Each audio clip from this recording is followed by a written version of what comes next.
नमस्कार। इस समय की हर बड़ी खबर से आपको करने खबरदार, मैं हूं श्वेता सिंह। सबसे पहले बात मौलाना तौकीर रजा की, जिनके समर्थन में बरेली में बड़े पैमाने पर लोग सड़कों पर निकले। आईएमसी प्रमुख मौलाना तौकीर रजा की ओर से जुमे की नमाज के बाद सामूहिक गिरफ्तारी देने का ऐलान किया था। इसे देखते हुए सुरक्षा के कड़े इंतजाम किए गए थे। उत्तर प्रदेश के मुख्यमंत्री योगी आदित्यनाथ के अयोध्या, काशी, मथुरा वाले बयान पर आईएमसी प्रमुख मौलाना तौकीर रजा ने आज विरोध प्रदर्शन का आह्वान किया था। हमारे साथ इस समय कुमार अभिषेक जुड़ रहे हैं सारी जानकारियों के साथ। अभिषेक, क्या खबर है? बरेली की जो तस्वीरें हम अभी तक देख रहे हैं, क्या अभी भी हालात यही हैं? इस वक्त प्रोटेस्ट चल भी रहा है श्वेता, और ये इस्लामिया कॉलेज है बरेली का, जहां पर आज पहले से ऐलान कर रखा था तौकीर रजा ने, जो कि बहुत बड़े मौलाना हैं, उन्होंने कि आज वो अपनी बड़ी तादाद में अपने समर्थकों के साथ गिरफ्तारी देंगे। और आज हुआ वही, बैरिकेडिंग तोड़ने लगे हैं उनके साथ आए जितने समर्थक हैं, और पुलिस को भारी मशक्कत करनी पड़ रही है उन्हें कंट्रोल करने के लिए। अभी तक उनकी गिरफ्तारी हो नहीं पाई है। माना ये जा रहा है कि जब तक गिरफ्तारी पूरी नहीं होती है तब तक हो सकता है कि उनके समर्थक वहीं पर डटे रहें। लेकिन कुछ दिन पहले मुख्यमंत्री योगी आदित्यनाथ ने जो भाषण दिया था अपना सदन के भीतर, और जिसमें उन्होंने अयोध्या के बाद काशी और मथुरा को लेकर जो बात कही थी, उसके बाद से ढेरों रिएक्शन आए थे।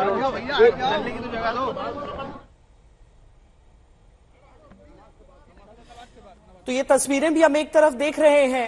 आपको ध्यान होगा अभिषेक, जिस बयान की याद दिला रहे हैं कि उत्तर प्रदेश के मुख्यमंत्री योगी आदित्यनाथ ने विस्तार से जब राम मंदिर की बात करते हुए उन्होंने ये कहा कि अब कहां नंदी जी ने भी प्रतीक्षा नहीं की है, सामने के बैरिकेड को तोड़वा दिया है, और कृष्ण कन्हैया भी कहां इंतजार करने वाले हैं। लेकिन अभिषेक, ये समझना चाहते हैं आपसे कि आगे की जो कार्रवाई है वो क्या है। लोग वहां पर मौजूद हैं बड़ी संख्या में, पुलिस की तरफ से सख्त कार्रवाई की बात की जा रही है, लेकिन जाहिर है रास्ता निकालने का प्रयास प्राथमिकता होगी। बिल्कुल श्वेता, देखिए तौकीर रजा की फॉलोइंग बहुत बड़ी है, और लगातार तौकीर रजा सरकार की आलोचना कर रहे हैं, योगी सरकार को कहीं ना कहीं उन पर तंज भी कस रहे हैं, और उनके जो फैसले हैं उसकी मुखालफत भी करते हुए दिखाई दे रहे हैं। और खासकर इस मुद्दे पर जब से राम मंदिर का उद्घाटन, प्राण प्रतिष्ठा हुई है, और खास करके जब से मुख्यमंत्री योगी आदित्यनाथ ने बयान दिए, पहले भी एक बयान उनका आया था कि ये जो ज्ञानवापी है, इसे आप मस्जिद न कहें, उसकी दीवारें चीख चीख कर बताती हैं कि वो क्या है। और जिस तरीके से बजट भाषण के बाद उन्होंने बोला है कि नंदी भी आखिर कब तक प्रतीक्षा करते, और मुरलीधर को लेकर के उन्होंने जब मथुरा को लेकर के बातें कही, उसके बाद इनका एक बयान आया, और इस बयान में उन्होंने बहुत सख्त आलोचना की और कहा कि अब जो मुस्लिम है वो सड़कों पर उतरेंगे। और यही वजह है कि उन्होंने अपनी बड़ी गिरफ्तारी का ऐलान किया था कि वो आज के दिन गिरफ्तारी देंगे, और आज वो इसी गिरफ्तारी देने अपने समर्थकों के साथ उतरे हैं, जिसकी धक्का मुक्की की खबर के विजुअल्स आपको दिखाई दे रहे हैं। जो उनके समर्थक हैं, बाकायदा जो रोड ब्लॉकर लगाए गए हैं उसे तोड़ते हुए, उसको क्रॉस करते हुए दिखाई दे रहे हैं। मशक्कत का सामना करना पड़ रहा है इस वक्त बरेली एडमिनिस्ट्रेशन को, लेकिन यूपी एडमिनिस्ट्रेशन को भी इस बात की आशंका थी, और बताया जा रहा है कि उन लोगों ने बरेली को लेकर के तैयारी भी कर रखी थी। और बरेली के पास में हल्द्वानी है, जहां पर कल बीती शाम हम लोगों ने देखा है किस तरीके का हंगामा हुआ है। तो बिल्कुल सटा हुआ जिला है। ऐसी स्थिति में पहले से ही सेंसिटिव इस बरेली को माना जा रहा था, और आज जब तौकीर रजा उतरे हैं सड़क पे अपनी गिरफ्तारी देखने, तो ये हंगामा इस वक्त दिखाई दे रहा है। पर वो क्या उन्होंने अपनी गिरफ्तारी दे दी है, या फिर अभी वो कार्रवाई नहीं हुई है संपन्न? देखिए, अभी तक जो कुछ देर पहले मेरे पास जानकारी थी, तब तक उनकी गिरफ्तारी नहीं हुई थी। मैं अभी से तकरीबन 5-7 मिनट पहले तक का जो आपको जो मेरे पास इंफॉर्मेशन है वो मैं बता रहा हूँ।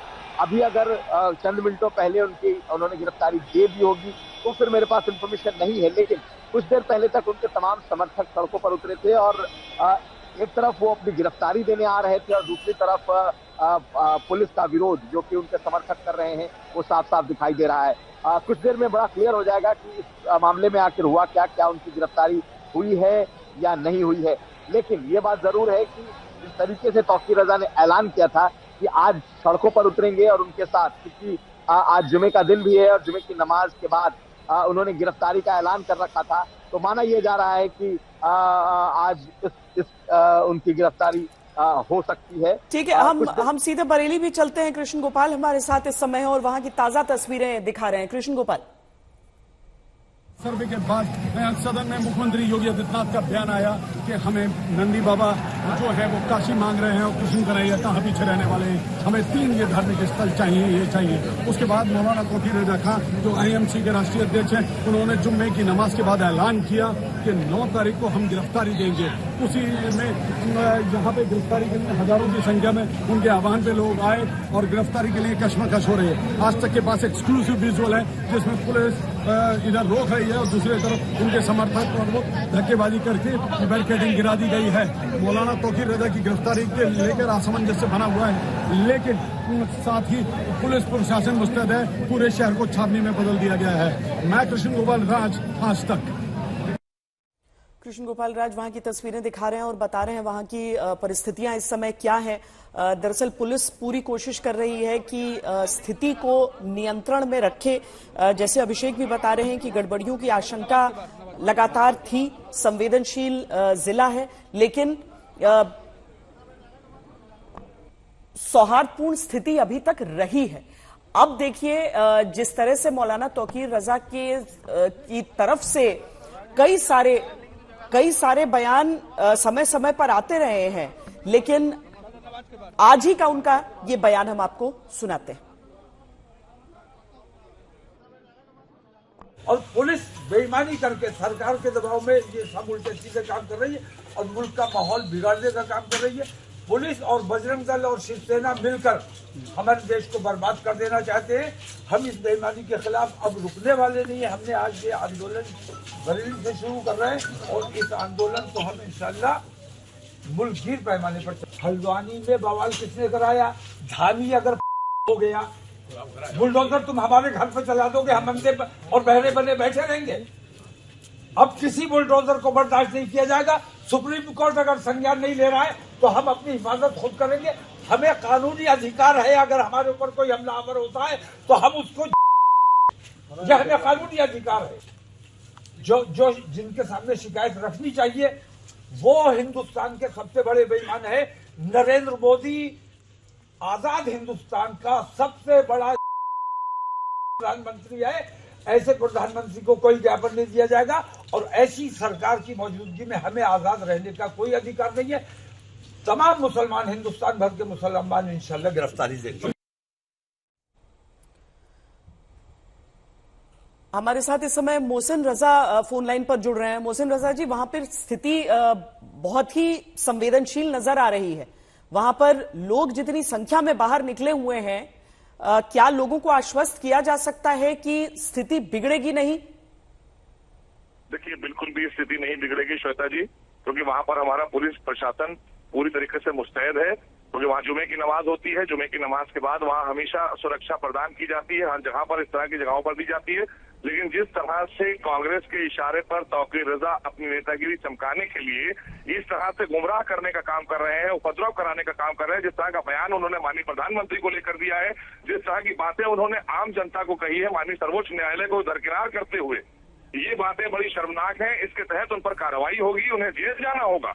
ये कतई तौर पर नहीं बख्शा जाएगा कि आप न संविधान को मानेंगे और देश के प्रधानमंत्री जी के बारे में आप इस तरह की टिप्पणी देंगे लाइव टीवी पर और आप लोगों को भड़काने का काम करेंगे। आज मोदी सरकार में सबको बिना भेदभाव के सारी योजनाओं का लाभ मिल रहा है। उत्तर प्रदेश में आदरणीय योगी सरकार में बगैर भेदभाव के सारी योजनाओं का लाभ मिल रहा है। 10 साल में देश में और उत्तर प्रदेश में 7 सालों में सुरक्षा को लेकर भी चाक चौबंद हमारी व्यवस्थाएं हैं। लेकिन इस व्यवस्था को खराब करने का काम ये राजनीतिक पीछे से इनके इशारे पर कांग्रेस के काम किया जा रहा है। मैं साफ कहूंगा, क्योंकि ये हमेशा से ब्लैकमेल की और ब्लैकमेलिंग की राजनीति करते आए हैं, हमेशा से। चाहे सपा की सरकार रही हो तब भी इस तरह के तमाशे करते रहे हैं और उससे पहले अगर आप देखें कांग्रेस की सरकार में और आज ये कांग्रेस के साथ में है।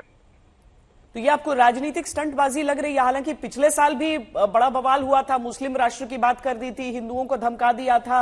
इस बार भी वो ज्ञानवापी को लेकर कहा कि मुसलमानों से आंदोलन की बात उन्होंने कही।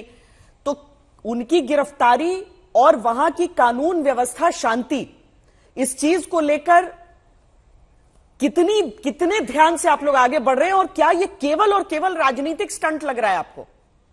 बिल्कुल भी राजनीतिक स्टैंड है उनका, क्योंकि ये कोई आज का मामला नहीं है ज्ञानव्यापी का।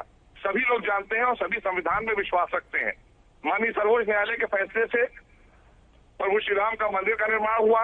एक कहीं से कोई एक बात पूरे उत्तर प्रदेश में आपने भी कवर किया था, हम लोग भी थे, एक ही कोई बात नहीं आई। क्यों? क्योंकि सब लोग संविधान में विश्वास रखते हैं। लेकिन इन जैसे लोग जो नेता हैं, ये धर्मगुरु नहीं है हमारे, जो हमारे सही अच्छे धर्मगुरु हैं, मान्यता प्राप्त धर्मगुरु हैं मुस्लिम, वो जाते हैं माननीय प्रधानमंत्री जी से भी मिलते हैं, माननीय मुख्यमंत्री जी से भी मिलते हैं, अपनी बात रखते हैं, माननीय न्यायालय में विश्वास रखते हैं, संविधान में विश्वास रखते हैं। ये आपको इनकी टिप्पणी ये बता रही थी, ये नेताओं वाली भाषा बोल रहे थे।